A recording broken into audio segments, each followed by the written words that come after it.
Hi everyone, this is Jesse with farmingseattle.com, doing a video on compost worms and a few things. I sell these online. They're $10 for 2 quarts of worms and the bedding material that they come in, and basically that's 100 worms, which can over the course of 6 weeks turn into up to, I don't know, 2,000 worms or so.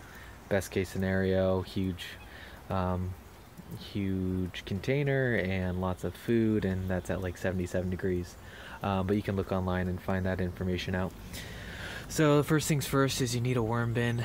You can do something as simple as this. This is one of the older ones that I had, and it's just a Tupperware, and it has holes drilled around the top.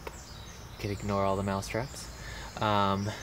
So it has holes drilled in there so some air can get in there, and then one side has holes drilled in the bottom so that any excess moisture can just flow out the bottom and come out. So with the worm bin, you're going to want to have plenty of food and material, because they need dry spots, they need wet spots kind of all over.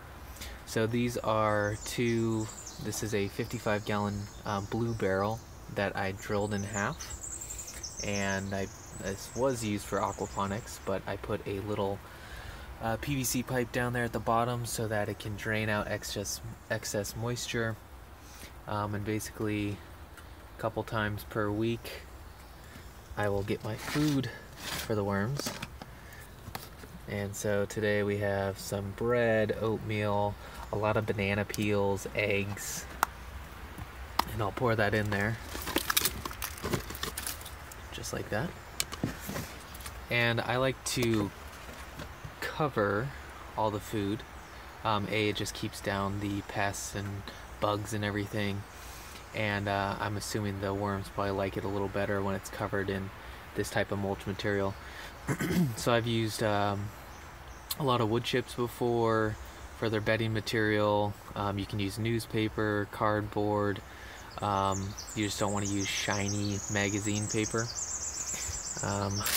Have some more bread going in there, and I just dumped some water in there so that it would be moist, because they don't really want to eat some dry bread.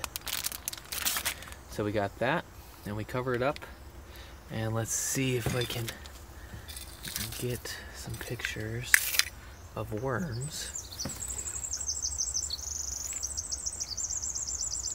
There's one.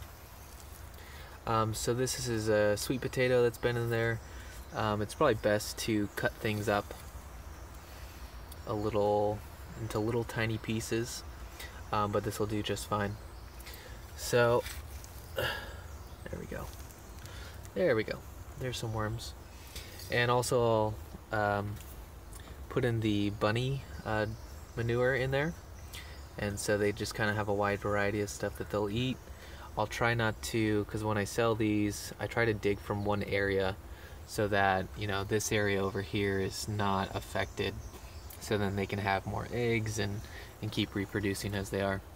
So that's today's video on the compost worms. Again, you can go to farmingseattle.com and buy worms and get started today. And that's it.